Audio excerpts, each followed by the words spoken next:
Hello, everyone. My name's Setala. I'm the Sonic Shaman, and this is a live Q&A of tuning forks, sound healing, and all kinds of other possibilities. Thank you for joining me.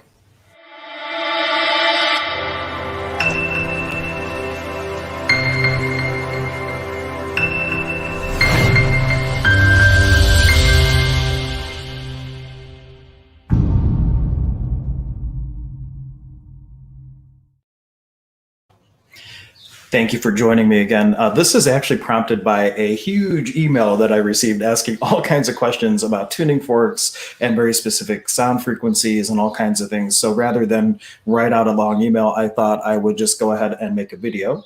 And if you guys have questions as I go through these questions that I received in this email, feel free to ask whatever questions you have. Today, we're going to be talking a bit about Solfegio tuning forks, which are these guys right here. And we will dive in that in just a second. I just want to make this public on my page. And those of you who are just joining us, we're just doing kind of a live Q&A for sound healing. And this is all from an email that I received. Now, first, before we get into the questions, I'm just going to demonstrate the tuning forks so you guys can get a sense of them. And I'm also planning to edit the video so that I can have one video more with just the tuning forks by themselves for the website. So Solfegio, first of all, is a set that was discovered. It was deduced from a book in the Bible from numerology. And in this one particular Bible passage in Numbers, it was talking about different gifts and different offerings that happen on different days. And if you take all these offerings and you take the numbers and reduce them, you come up with these frequencies, which they believe are the Solfegio tones. It really started with, if you remember the sound of music, do, re, mi, fa, sol, la, that's Solfegio. Except way back, it was ut, re, mi, fa, sol, la. And that's really the thing that I want to emphasize with Solfegio set. They say that it's this lost set, but really ut was a tonic note, meaning that back when all this started, they would meditate, they would center in, and they would say, what is today's note? And they would get the idea of what that note is, and then they would say, oh, okay, now we'll tune all of our instruments based on that note. So literally, Solfegio is different every day. What is today, ut, might be something else tomorrow. And I just realized I should probably put up a banner so people know what I'm talking about. Live sound healing Q&A. We'll make it better here. Oh no, limited to 50 banners. I've actually exceeded how many things I can have. That's interesting. Until I just decided to do this randomly. So anyway, so what's Solfegio today isn't Solfegio tomorrow. So really the magic of the set we're talking about is that it is a numerology set. Every single combination of forks, it breaks down to a 3, a 6, or a 9. And as you know, Tesla said, if you understood the magic of 3, 6, 9, you would unravel the secrets and the mysteries of the universe. And they are marketed mainly as a chakra set, but really it is like a whole body balancing. Because if you look at numerology and the significance of 3, 6, 9, think of it as kind of the Trinity equation in a sense. You need to have this and that which is neither this or that in order for reality to exist. And you have this pocket of reality, then you have another one of those pockets and another one of those pockets, 3 total. So they all have these different relationships to each other. If you keep expanding on it, what you get is the recipe for the creation of the flower of life. And so really by using the combinations of 3, 6, 9, you're opening the windows, the vortexes, the portals, the energy doors, whatever you want to call it, in order for energy to flow between places to create possibility for the person. So it's a whole being healing is what it comes down to. So now there's 2 sets of Solfegio forks on the market, one of which is a 6-piece set. That's the one that was originally sold by Soma Energetics. And those are the forks that have all the pretty colors, like the root chakra is red and the solar plexus chakra is yellow and so on. But then later on, they said, oh, there's these 3 missing Solfegio tones. And so instead of just starting with ut, which is 396, they also have like 170, well, I forget if 147 or 174 is the original one, but we'll get to why I'm saying that in a moment. And so now there's like a 9-piece set on the market. And David, who came up with Soma Energetics, he kept to the 6. And for the 7th chakra, because he markets it as mainly a chakra set, you would use the root chakra or 1 fork, and then in the other hand, you have all the forks, and that's supposed to be the 7th chakra. But really, chakras are a byproduct in the set. Chakras is not the main function of the set. This is whole being healing. Think lifetimes, dimensions, all aspects of being where you exist. These forks open up the windows for energies to be recapitulated, moved, and all that kind of stuff. So let's go ahead and give you the experience of these little forks here. This is 147, and honestly, I should have looked it up before I streamed. I don't know if 174 or 147 would be considered the original. I have to look that up because I have a whole separate set called Mirror Solfeggio or Reverse Solfeggio that I had custom made. So I had the reverse frequencies created too, and we'll get to talk about that in a second. But this is 147, and then this is 285. And then when you activate forks, if this is the first time you're ever seeing a tuning fork video of how to do the activations, you can use your knee. If you just do a light knee tap like that, it gets the fork buzzing just enough where you can put it closer to somebody's ear without causing damage. You never want to activate a fork really loudly and put it right by someone's ear. That could be unwise. Like the way I'm going to do it now, when you hear it, it's going to be too loud for really putting it by an ear here. But you can just apply some pressure to the fork, pull it out rapidly, and you got a really clean tone that way without having to hit it with a mallet or whatnot. And you do the same thing for another fork that you're going to use. And then if you want to put them together, you're hitting them right at the 90-degree angle. And when you do it that way, when they're already vibrating, they kind of bounce off of each other and they have this really nice clean tone versus if I won't do it because I don't want to hurt people's ears. But there's a lot of people that will hit it on the flats of the fork. I call it killing the forks, and they really crack them instead of just a light tap. And it changes the fundamental tone. So you're not really getting what the forks were designed to do because they're not oscillating at their designed way. So now what we'll do, oot, which is the one that would be for the root chakra in the Soma energetics method. If you're doing the 9-piece system, you could argue that, this would be Earth Star. If you were looking at the 9-piece chakra set, this would correlate more to the Earth Star one. The next one would correlate to the root. This one would actually correlate to the sacral, and then so on. So depending on the system, it's different. And keep in mind that intention drives it all. Is it really that one is right or one is wrong? It's just in one belief system, you're telling the fork, hey, your job is to do the root chakra. And another one, you're telling it your job is to do the sacral chakra. Intention really drives it all. So don't get too caught up on things that are a little bit different. And hey, Sandra, thank you for joining us. If you have questions, I'm actually going to be going through an email that I received that's like that long with questions, mainly about Solfeggio, which is why we're starting just demonstrating the forks. But if you have questions, feel free to comment and I shall answer them. And the best place to comment is on the YouTube channel. There's a link in the video description. All the other places I may see comments, I may not. I'm going to so many destinations, not all of them roll back to the studio. But this is oot, and this would be, like again, for the root chakra, possibly, depending on the system. And there's that one. Hopefully you can hear it okay. And this was replaced with do. So do, re, mi, fa, sol, la, ti, do. And then this is re. In the Soma energetics method, the way that you would do it is you would start with the root chakra. You would use it like a pendulum. And I won't give the whole technique because I'm like not a certified teacher of that. But you would use it like they have O-rings on the bottom of their forks, so you can kind of grip it like a pendulum. And when you would go over the root chakra, you let it swing like a pendulum, and you can tell when the energy comes into sync with the root chakra, and when you see it starting to go back and forth, you know that the chakra is balanced, and you just bring the energy up. And maybe I will do an actual demonstration. I'll get a volunteer and we can record like a little mini session or something like that and make a video where I'm actually demonstrating more of a full technique. But the idea is whatever fork you're working on, whether it's a chakra fork, whether it's an organ fork, whether it's whatever you're working on, if it's something where it's like an energy center or an organ, this is a frequency of a healthy organ or energy center is the idea with your intention. And by activating the fork, you're helping that come into sympathetic resonance with this frequency. So if your root chakra is vibrating at 300 cycles per second, arbitrarily speaking, then if I do 396 and this represents the healthy frequency of a chakra, I'm helping that chakra come into sympathetic resonance with that healthy tone. And that's how that works. So then as you would start in the technique, you would continue to use the root or continue to use whatever frequency you're integrating, call it the boss fork.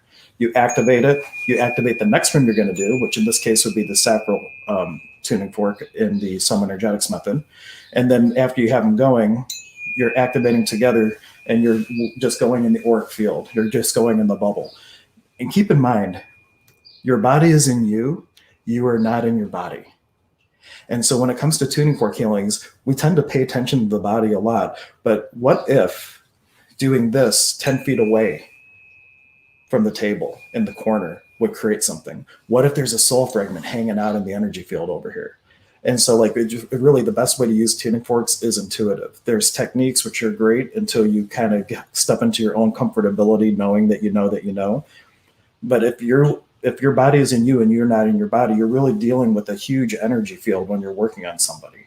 And so what if you want to be 6 feet off of the feet? That's when I had the Mirror Solfeggio frequencies made. I realized that my client was here, but I was working over here, like on their mirror self. Or if you think of them connected and there's all kinds of versions of them like spread out, like where are you really working? You're really working the entire energy field in different dimensions and all this thing. So it's way more than just working on a body. That's the main thing I want to get across. But when you're starting out, these are chakra forks, right? So much more limited with that. You activate them, you tap them to get the nice overtones, and then you're just bringing the energy up from the root chakra. You're just rolling it up, rolling it up. You would keep your oot fork. You would get the next one. You would activate those two. Well, technically, you would use just that one fork first, bring the chakra into sympathetic resonance. Then you're activating both to get the harmonics and really just moving the energy up their field. And then you continue going on like that. We're just going to go through these so you have a sense of what they all sound like. This one is Fa. And together with Ut. And the movement really matters. I've seen some sound healers, they do it and they're just sitting there with the forks. Like when you start moving the forks, the sounds are interacting with each other. They're bouncing off of each other in different ways. And there's these tones that come out of the tones. So it's almost like you're doing a dance with the forks when you're working with the client. And we have Sol. Well, actually, we'll do Sol first by itself. Su, see, that's killing the fork almost. There we go. Hey, Anthony, good to see you. So this is Sol. And Anthony, you've never experienced a full-on sound phenomena. I invite you over. I see I have another volunteer too that would love to have a little bit of an experience with sound healing. Mary, I assume you're local, Mary. I see that you would volunteer to be on camera. If people are interested in volunteering to be on camera, email me at hank@thesonicshaman.com if you're local. Actually, maybe even if you're not local, because sound healing, distance doesn't matter. You might think it does, and it's more potent for some things, but really distance healing with sound is equally potent because it's sympathetic resonance. The tone is the tone. It doesn't matter how far away it is. And when I work with people that are distant, what I do, my mesa's over there, but I grab my mesa and I have the person basically go through this little process that we would do in the Qatari tradition of cross-cultural shamanism called a kintu. And I just have them kind of do this visualization and I have them speak their name and where they're from. So they would say like, Nokani, William Henry Setala, Ayuapakuna Manta, Pittsburgh, Pennsylvania, energetically saying, this is who I am and this is where I come from, which is relevant in shamanism because we believe that the masculine and feminine nature spirits at the place of your emergence hold the blueprint for the perfect you. So how vitally important it is as a healer to call in their divine blueprint. And there's different ways you can do it in different modalities. What it's coming down to is tapping into the part of them that in time and space has never been wounded. You're tapping into their healed self because somewhere they are whole. And if you get that and basically take that vibration and lay it over top of who they are now in this, dimension of duality, you are imprinting them with that perfection. And it helps to illuminate all the things that are holding you up into being able to step into that. So that's really the crux of what you're doing as a healer when you're opening up the sacred space and when you're calling in things. The most important things are, well, where does this person exist outside of time and space where they've never been wounded to begin with? Let's bring that in. And now what energy can we be? How can we facilitate them getting closer to that vibration in this physical manifestation that we call duality? So that's Soul. And then we have La. Oh, Mary, you were the positive pineapple. Mary, I didn't even realize that that you were that Mary. Cool. Positive Pineapple, which is a great place locally. Yeah, if you and Anthony are like game for being like, live cadavers for some sound healing, we could definitely create a little bit. And then this is 936, so just one of the missing frequencies.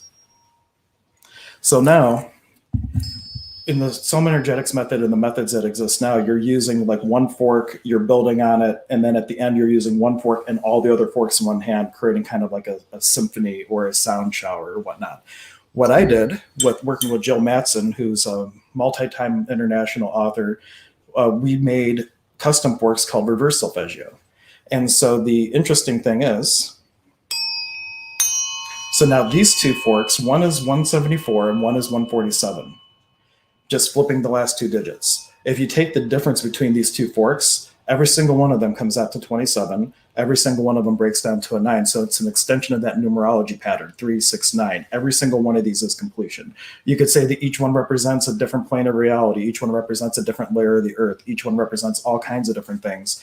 All those are correct. Intention drives it all. So when you start working with these now, this is a whole nother thing. You're bringing the energies, the qualities of what these two frequencies could represent. You're bringing them into completion. You're helping to recapitulate everything wherever it exists to get it into movement. So it's going to be lightness in the world. So this is these two together. We'll go through these quickly, and then I'm going to go through my question and answer email. Anne Marie is willing to volunteer too. Excellent, excellent. It's easy to get people to volunteer when it's going to be sound healing, isn't it? So this is 258 and 285. And notice too that these two tones together, they always sound nice, where the other ones, some of them almost sound dissonant, which is very interesting. And you'll notice if you get into sound healing, you could, from person to person, tones might sound just perfectly fine with one person, and then the next person, you activate them, they barely go, and you just hear the sound just fall out. That's when you know somebody's not in resonance with whatever the frequencies are, and additional work needs to be done. Maybe they need a soul retrieval, maybe some extra energy work, maybe an entity removal, whatever the case is. Now we're going to go up to Oot. This is 396. This is from the regular solfeggio, and this is 369. That's the mirror frequency. And those two together. Ooh, I just got goosebumps there. It's already shifting things for people, I can tell. Sign us up, says Mary. Great. This is Ray, 417, and the reverse frequency, 471. Just see how pretty that sounds together. And if you really wanted to add something, like say this one sounded off for someone, one thing you could add in, just to throw one of my other favorite books in, is Chiron. Now, Chiron in astrology is the wounded warrior. For me, it represents the original wound in something. Like, where was the original wound in someone's energy field? And you start adding that in. So now you have Chiron along with Solfeggio, and if you needed then to add in something else, say they need mastery around something, well, then there's master frequencies that I have custom made, 1, 1, 1, 1. So now you're taking the original wound, a plane of reality or a layer of existence, along with a master frequency to help them bring mastery to that which wounded them, to allow it to create into possibility. So this is how we start to tell a story through sound, and a story through a healing. And you don't necessarily even need these forks. If you didn't have Chiron and 1111, intention drives it all. What if you had a crystal that represented the original wound for you, and you had something else that represented mastery? These are simply physical representations to the intention.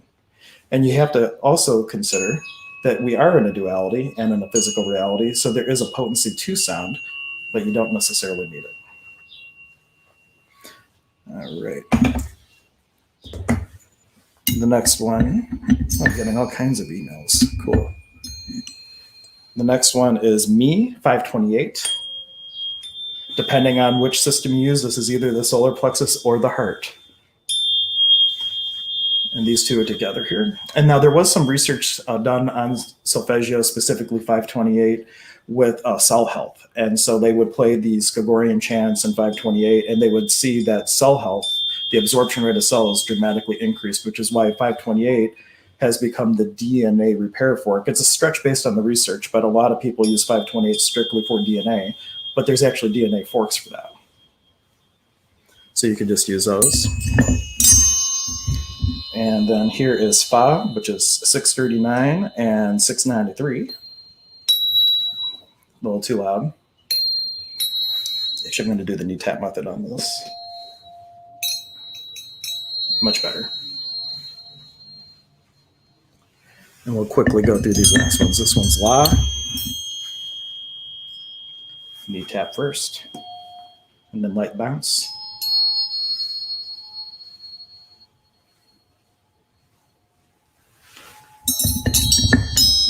I'm glad I invested in a better microphone for this type of stuff.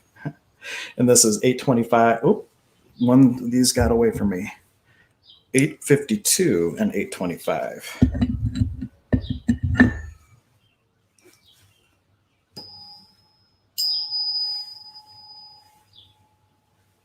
And then one more, which is the 936 and the 963. What I've noticed personally when I work on people, depending on where the person's at, I might not go all the way through the set. I might stop at the 6 or the 7, or I don't necessarily always go up to 9.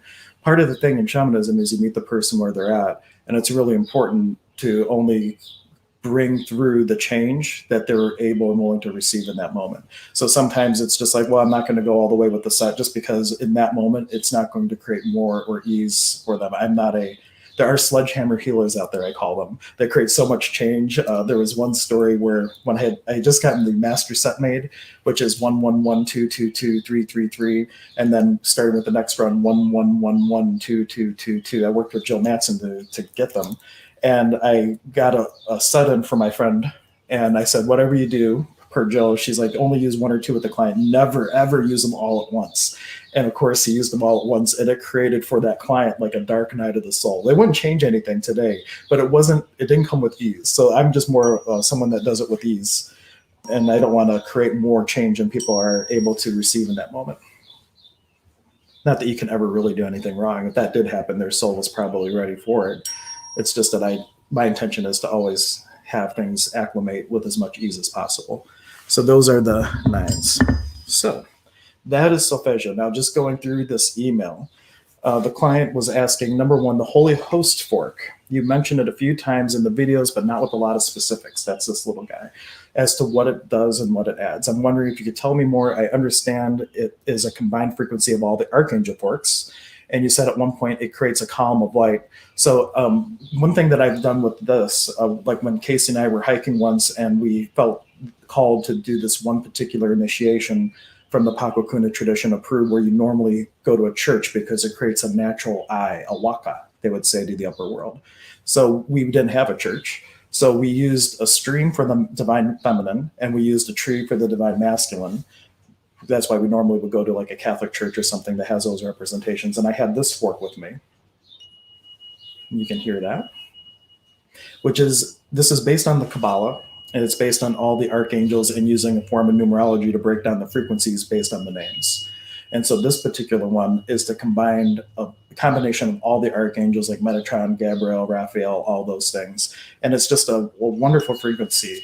And I oftentimes will use this when I have the intention to connect somebody with their guides, when there's something really heavy and we need to create like a column of light to help just move the energy, whatever the case is. This is a wonderful fork. And while I do this too, what energy, space, consciousness, and choice could your body, being, and beyond be to effortlessly walk it hand in hand with all of your guides, all your beings of light, all your teammates with total ease? Everything that doesn't allow that, destroy and uncreate it. Right and wrong, good and bad, pot and pot, all 9, shorts, boys, and beyonds. So that's a great fork just to open up the doorway to have access to all your resources. So that's what I use them for. And she was also asking about what exactly does it add to the angel forks when combined. The angel forks, that's a different set that is from the Solar Harmonic set created by Dr. John Boyu. And it is just a very high C, D, and E. So like he based everything on a 1 cycle fundamental. Well, at the time he said 8 cycles, but it's based on 1 cycle. You double 1 to 2, you double 2 to 3, you double 2 to 3, double 2 to 4, double 4 to 8. You keep going until you get to 4096. 4096 is the first of the angel tuners, which is also called the crystal tuner. It's like energetic sage. And then the D and the E, those 3 things, it's kind of the same thing. It's all microharmonics, microtones. And I use that same thing to help a person connect with their guides, angels, and teachers. It's the same type of idea, just from a different fork set. And I find that it creates quite a bit. I like combining this one with that C 4096 fork, and then I add in a master frequency 999, and that combination of three I find is a wonderful way to end a session, because you're connecting to their guides, you're clearing out any remaining heaviness or hucha energetically, and then with that with the 999, that's for completion. So it's a wonderful combination to add to end with. I don't have the other two forks with me, otherwise I'd let you experience that. I already spoke to this. The second question in the email was that she thinks she read someplace that using these high frequency forks can damage the ears. Can you tell me more about that? If I'm going to use these around other people and animals, I want to really understand a safe distance and to make sure that I can't cause any accidental hearing damage. The main thing is you don't want to put forks right by the ears. If you ever do, like in Soma energetics, they actually teach when you start to use the forks, you do a light knee tap. You would acclimate yourself as a healer first to those energies, and then you would acclimate your client to the energies. So if you were to, like, you can't hear this now probably because I did a light knee tap. So when you tap on your knee, it's a much softer volume than if you click them together. So if it's this loud, you don't want to put it by the ears, or you'd want to keep it a little bit further away. And as the tone goes down, you can bring them closer. But you want to be very mindful of not actually having a loud fork by the ear, because to her point, it could cause damage. So you want to be very cognizant of that. And you can also ask the client, like, is this too loud? How is this for you? And if they have hearing damage already, that can be problematic. Like one of my friends, he was in the military and was around a lot of explosions and all kinds of different things, and his hearing is shot. And when he does sound healing, he activates the fork to the point where he can hear it, which is always too loud for other people. So you want to take that into consideration too, because it's not necessarily about hearing the forks. The frequency, it's going through the body, it's going through the being, it's in the energy field in the pulpo. Hearing it is not the most important thing, with the exception of binaural beats. That's the only time really in tuning fork world where you would have to put the forks closer to the ears. And then again, it's really light taps. And binaural beats, if you're not familiar with it, is brainwaves. Well, not just brainwaves. Binaural beat technology is used to create different brainwaves in the brain. So if you have a frequency, one set that I made for my friend, a custom set, it's called the Master Theta set. It's 77 and 70. And you activate those, you put them by the ears, and because the tones are similar, the brain perceives the difference between the tones. So it's have 77 here, 70 here. It perceives the difference of 7, which helps you go into a theta state. So for binaural beats, it is important for you actually to be able to have the audible sound. But for every other application in sound healing, it's not about hearing it or being by close to the ears. You're working in the energy field. And as long as you're not killing the forks, which I'm not going to do on air because it's really just not pleasant. If you're just activating them a normal way, you're going to be fine, as long as you're not like putting it right into the ears or whatnot. And if you have any questions, let me know. I'm going to just continue going through the emails, but if there's questions after that, I will dive into whatever else you guys ask. The next question was the C and G perfect fifth set. I'm also wondering, since I don't know if this was a full question now that I'm reading it out loud. So the C and G is the perfect fifth, which is also by Dr. John Boyu. I'm wondering, since I have the Solfegio set, if there's a combo among these forks, that would achieve the same. I'd have to do the math. The reason it's called the perfect fifth in this case is that set, it started with an 8-cycle fundamental. You double it to 16, to 32, to 64, to 128. So 128 is the important number here. You double it again, now you have 256. The perfect fifth is 256 and G384. You subtract 384 and 256, you get 128. So that is a very specific mathematical anomaly, if you will, of that working out to be the perfect fifth, because the difference in those two frequencies is the octave below the first tone.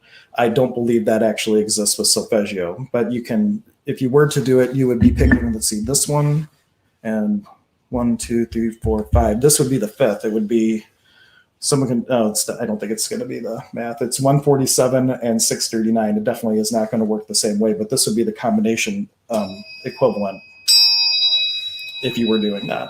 And you could say that the intervals, if you were looking at Dr. John Boyu's book, Human Tuning, the interval of a first, a second, a third, a fourth, a fifth, you could parallel those because intention drives it all and create a similar effect. But in terms of being an actual perfect fifth, it does not exist in Solfegio in this case. The weighted low ohm forks, Soul, Heart, and Earth. I don't have any weighted forks, and I'm curious about these, especially since all my other forks seem to be more about the emotional and spiritual body rather than physical. It seems like these forks address all three. I think you would say that if I were to choose one, the 136.1 might be the most versatile. You also said the 136.1 helps with grounding, which seems to be a good addition to the end of session. But you seem to indicate it needed to be combined with an unweighted version from the chakra set. Is that correct? Doesn't necessarily need to be combined with an unweighted version. 136.1 is one earth frequency.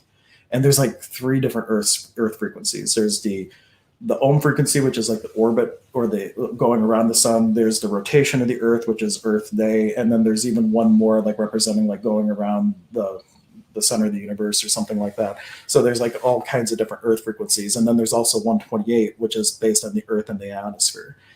The 136.1 is significant because that is also in the actual chakra set. That's not Solfeggio. 136.1 is the heart chakra. So if you were, it's like the space of, in shamanism also Munai. It's the place where we're sending out our intention, a combination of our will and love into the world. So it's grounding because the low frequencies, of course, are connecting us to the earth. And in an esoteric metaphysical sense, we are the earth. So that is also the grounding for ourselves. And that is also a frequency that would help open up our heart space to express our unique voice in this world. But you don't necessarily need an unweighted version to use in combination.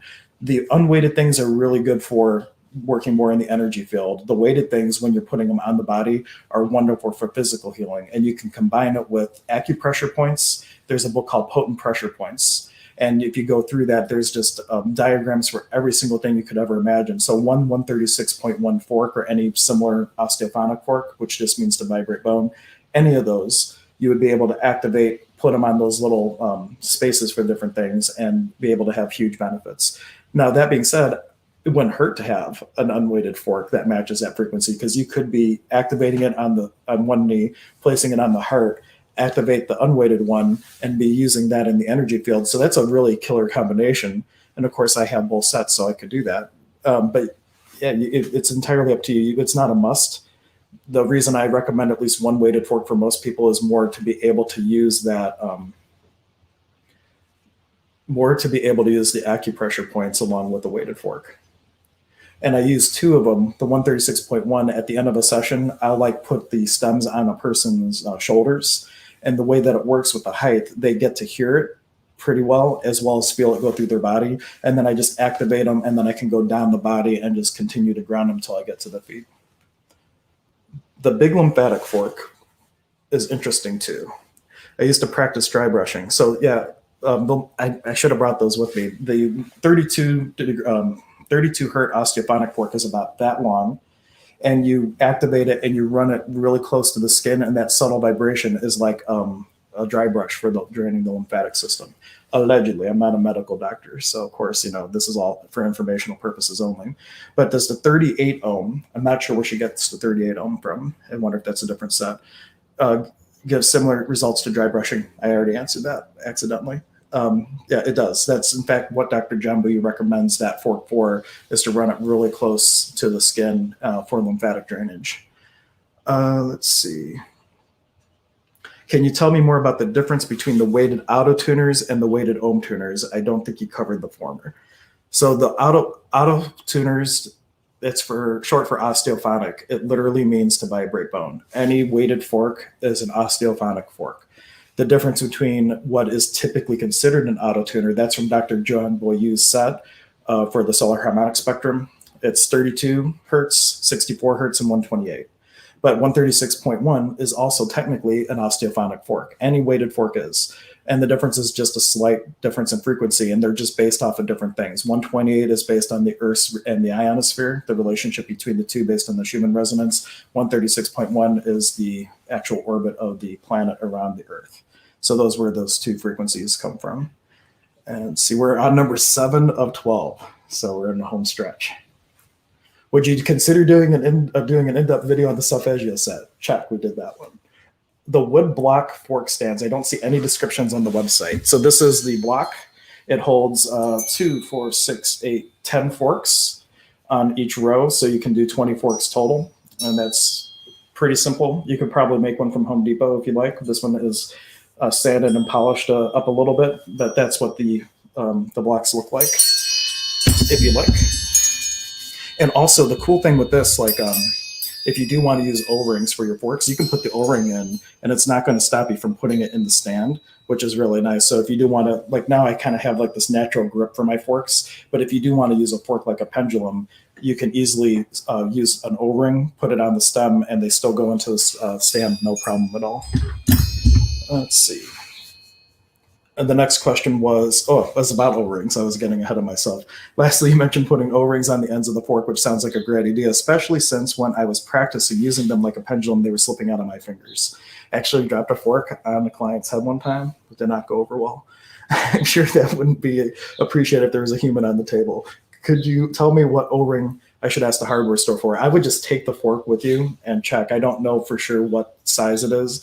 And there's all different variations of O-rings with the different thicknesses. So even like the right size, if it's not the right thickness, it might not be the best O-ring. But you want it to be really snug because you don't want it to, of course, slip out of your hands or whatnot. There's a product on the market called Soma swivels. I don't carry them. I did try them once at a show. I'm not a particular fan. Well, I might be stained from this. I saw one time in a tuning fork workshop where they were using a pendulum, and this thing was like flying around, and the chain broke, and it went soaring through the air like a missile and hit somebody.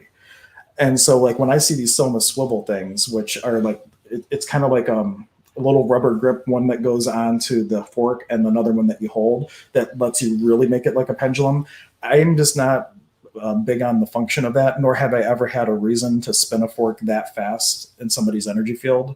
I'm way more almost like dancing with the forks personally, so I'm not a big fan of the swivels. If they call to you, I mean, people really enjoy them and like them, so definitely consider that. And finally, the last question, which I think I already responded to her. Her question was, she was looking to get 2 to 4 more forks, and which ones would I recommend if you already had the Solfeggio set, which I think I told her, I forget, but I already emailed that one. So that is all the questions there. Do you guys have any questions? I was, like I said, I was coming on mainly answer the questions from that email. You have a reason to come on and create this content here, but what questions do you have? Anything come to mind about this or about anything else, sound healing related, anything like that? And let's see. I will just say, if you were looking to get into a set, the Solfeggio is what I use the most. I have 500 forks. I'll show you my little picture, which I don't even think shows everything because there's even more forks in the office. But this is the picture of my tuning fork wall. And then in my office, I have more on top of that. And then I have like 21 crystal bowls. Here's a picture of my office. And a gong and didgeridoos and all kinds of things, different types of chimes. So I'm a little bit of a sound addict. But if you had to pick like just a couple things, like you're not going to go crazy like I am, I would go with like the Perfect Fifth, C256 and G384, just those 2 forks and the 128. Like that combination by itself for just getting into it is huge. Like Dr. John Bowie would say, that's the car. That's all you really need. Everything else on top of that is an option. It's like your air conditioning and it's all that, because intention does drive it all. So those 2 forks, hey, your job is to do X, Y, and Z. And that could be enough. It could definitely add potency when you have Solfeggio. You're dealing with very specific frequencies in a duality. Absolutely, it might be more potent. Do you absolutely need it? You don't necessarily. That's bad for business, though. You definitely need all the forks. And one cool thing you can do, too, with 2 forks is you can cut cords. So if you sense a cord in with somebody, you can just use that as kind of like a cutting motion. Sandra, I do teach. I just haven't taught recently. The way that I usually teach my classes is when someone really wants to take one and they bug me enough, and then I do it. But I am working on videos for doing like an online sound healing academy type thing. It's all going to be on Thinkific, or Transcendent Minds is the name of the website. Thinkific is the name of the platform. We're using it for the Shaman program that starts next week. And I already have some courses that I've been working on in that. The first one to be released is actually going to be one called As I Forgive Me. You can sign up for that one as a pre-register right now, which is just a metaphysical process of inner work. It's like taking a deep dive into really going to everywhere where you've been unloving to yourself or to another, all the judgments of your life, and starting to reframe all that to step out of limitation and into possibility. But it's more like a self-help, self-guided journey, if you will, and that's free. That's going to be the way that for me as a healer, what would be so wonderful is if everybody did that course first, and then for the stuff that wasn't enough for them to do on their own, then I can dive into that with them. That would be like the perfect thing. So that's what kind of the intention behind that. But then on top of that, I'm going to make like a sound healing curriculum where every single set will have a class, and then there'll be the fundamentals. So the fundamentals will be part of anything. But if you wanted to learn just solfeggio, you could just get the one solfeggio class. But you're local, so I mean, we can definitely create an in-person class and have fun. Have fun with that. It takes me about 4 weeks right now to get forks, though, because that's how far backed up it is since COVID. That's how much demand has increased in the world for healing since COVID. I used to be 2 days to get an order out, and now I'm about 4 weeks, because that's how much the production schedule is backed up with orders, which is phenomenal. I mean, that shows me that people are waking up. You know, if you haven't heard my acronym for COVID, you will now. COVID is the Earth's way of making a stop for a moment to COVID, which I feel is a verb, creating opportunities via intuiting divinity.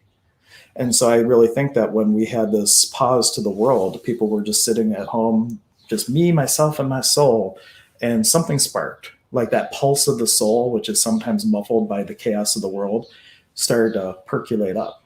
And people don't know what it is, but they know there's something, and they're starting to seek. Like Goddess Elite's been busier than ever.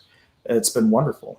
So I think that there's really like this new wave of awareness that's hitting the planet that is just going to continue to launch us into the next dimension. Any final questions? Thank you for hanging with me for so long. I'm surprised to see how many viewers we still have going through my random sound shenanigans. And Mary and Tony, I'm very, very interested if you want to be on video and let me do some tunings and stuff for you. We can definitely do that. I love that. I'll give 30 seconds here, and then we'll wrap up unless someone asks a question. But thank you for being here with me. What other magic could we create? What other content do you want to see? Hey, Kevin, thank you. You're welcome. You're very welcome. And I missed it, Juniper, just meaning this. Yeah, you know, if you go back and watch the video, if you missed the beginning when I was just going through the tones, I was just demonstrating them. But those tones are still all helping to balance your energy centers. Even if I was just demonstrating it, you could still receive a huge healing from that. And on the YouTube channel, that I have a couple, probably the best one. I did a crystal bowl concert with Max the Crystal Skull. And so I had the camera set up, and the quality isn't great. It was way before I knew what I was doing with streaming. It was just a recording that I did, but I put it on my YouTube channel. And even every single CK line that I was drawing to connect people to the sacred knowledge of the skulls, I bring it up to the camera. So if you're in a space of receiving, you could go through that and get a great sound balancing and a couple carpies, information exchanges from Max the Crystal Skull. So that's cool. And Sandra says, I can sure offer up my health issues for healing. Awesome. Yeah, we could definitely do that. Because if I have people that are willing to be on camera, I think that would help me too, especially doing a combination of in-person and distance things for people to really experience like how potent it can be by a distance, because it is. You're very welcome. All right, guys. Thank you so much for being here. Oh, there's another comment. I'd love to set up a healing session with you. How can I do that? It's on my website, hanksetala.com. But Juniper, if you message me, I have a different link for you to schedule, because the online scheduler is a little bit different, because when I work with people from different areas, it's a kind of a different environment. So people that are local, I have a different way for you to register for appointments. So if you just message me, or I'll look you up after this, I'll send you the link so you can look at what times are available. Though I am booked, I have my schedule blocked out until next week. I'm in a 4-day global foundation class for Access. So I'm going to be off the grid, getting all spaced out with Access Consciousness. And for people who, if you're interested in that, at emergenceofbeing.com/possibility, or under experiences, you'll see it. There's a bars class coming up and foundation. Foundation, other than the shamanic apprenticeship program, that has definitely had the most impact for me. But from that one class with some of the tools they had around entities, I didn't even realize I had such an entity problem before that class, because mediums, it can be kind of confusing. You know, you're talking to spirits all the time. But having like an issue like that, going through that class with this clearing process that they had, I had like silence in my head for the first time since like 3rd grade, literally. And it just blew me away. I'm like, wait, I don't hear anything. This is amazing. Like I hadn't had that in so long. So there's like a wonderful tools in that. And really everything in the access consciousness and shamanism, I have words for both. Like one is the most ancient tradition on the planet, and the other one is a modern contemporary view of all the things that are still here from this ancient tradition. So, for example, in access we have heavy and light. In shamanism we have hucha and sami. In access we have pat and pak, which is like the clearing energy. In shamanism we have the disc of memory and the disc of transformation, how to take the charge off of situations. So like all the things are there. It's just very different vocabulary and very different points of view on the information, but having the balance of the two has been like just amazing, because you can speak to people where they're at. There's some people that will never be in a space to receive a shamanic healing. They're weirded out. I had one lady like run out of my office once because she saw my mesa. She's like, "What is that? That's evil. I'm out." So like for someone like that, if my mesa hadn't been set up in the main middle of the space, then access consciousness would have been a much lighter choice for them to meet them where they're at with what they're willing and able to receive. Because that's what healing is really about, is meeting the person where they're at. Do they need to wear this hat, this hat, this hat, all three hats at once, no hats at all? It's a question of meeting them where they're at and gifting them only what they're willing and able to receive in that moment, but holding the space for them to step into greater possibilities and greater ability to receive more and all that. But it's all a process. But anyway, now I'm ranting. But thank you so much for tuning in. Looking forward to our next adventure together.